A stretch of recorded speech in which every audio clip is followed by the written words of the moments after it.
Heavy snowfall covered my quiet cabin deep inside the valley. I woke early, ready to rest after working exhausting night shifts.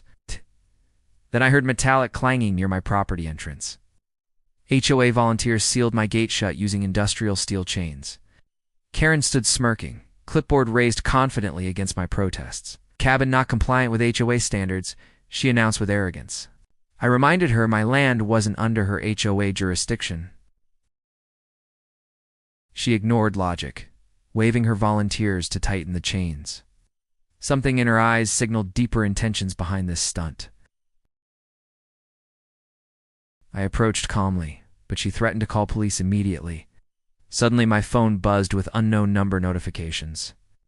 HOA fines appeared demanding outrageous payments before gate removal. Snow thickened, making my region extremely dangerous without open exits. Karen barked orders like she controlled every surrounding doorway here. A chill crawled my spine despite heating humming loudly inside. Checked property documents verifying full independence from her HOA. My land extended across valley toward the only wooden bridge. That bridge connected every nearby home toward the main highway. Nobody could leave valley without crossing that exact structure. Karen didn't know I legally owned entire bridge outright. More HOA members gathered, taking photos of my cabin windows. They documented imaginary violations supporting Karen's fake authority. I stepped outside, demanding immediate removal of illegal chains. Karen responded laughing, telling me to know my place. Her words echoed through snowy hills, dripping condescending venom. Suspense built as wind howled violently across frozen pine branches. I retrieved my military-grade bolt cutters from hidden cabin compartment. Karen screamed when she saw me approaching chained gate confidently. She dialed 911. Reporting dangerous man damaging community property. I stopped cutting, realizing she planned something bigger. Sheriff Dalton arrived, sirens muted against snow-covered silence. Karen exaggerated wildly, painting me as aggressive criminal. Sheriff inspected chains, then my deeds, then looked seriously uncomfortable. Karen expected instant arrest, smirking behind her fur-lined hood. Sheriff quietly asked me to explain entire situation calmly. I presented documents proving HOA lacked jurisdiction beyond Ridge. Sheriff's eyebrows raised when he saw a bridge title listed. "You own the only valley exit?" he asked, stunned. I nodded, keeping emotions hidden behind practiced military composure. Karen's smirk collapsed instantly like melting snow beneath sunlight. Sheriff warned Karen she obstructed private property illegally. Karen shrieked that everyone must follow HOA rules regardless. Sheriff reminded her law didn't bow to her imagined authority. She clenched fists, refusing to believe power slipping away quickly. Volunteers backed away, suddenly realizing severity of situation unfolding. I walked toward bridge, inspecting structure for potential blockages. Snow muffled footsteps, amplifying tension across frozen landscape. I reached bridge entrance, noticing recent tire tracks nearby. Someone from HOA attempted sabotaging planks earlier that morning. My heartbeat pounded, sensing this conflict escalating dangerously. Contacted my attorney Eve with urgent message attached. She called back instantly, voice sharp with legal confidence. Karen messed with wrong property owner, she assured firmly. Eve prepared emergency injunction demanding HOA seize activities. My military instincts warned more retaliation was definitely coming.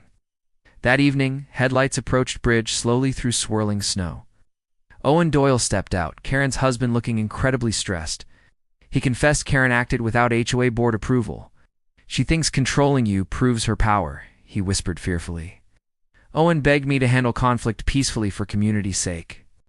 Next morning, Karen brought construction crew toward bridge.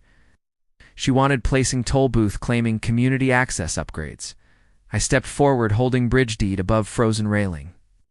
"Any construction requires owner permission," I said firmly. Karen shouted, demanding crew ignore me immediately. Crew hesitated, noticing Sheriff's cruiser parked behind trees. Tension climbed as Karen screamed publicly about entitled outsiders. Sheriff approached slowly, hand resting near holstered sidearm. He ordered Karen to stop interfering with private infrastructure.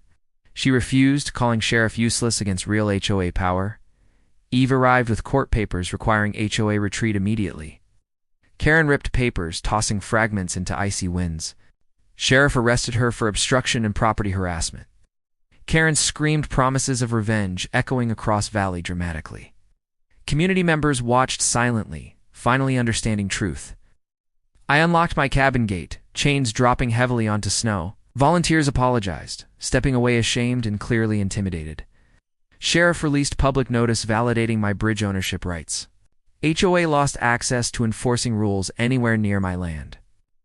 Karen faced multiple fines for unauthorized construction attempts.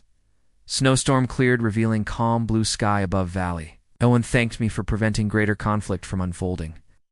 Eve confirmed charges against Karen would likely escalate further. I reinforced bridge railings, ensuring safe winter passage further. Community residents approached, offering heartfelt apologies sincerely.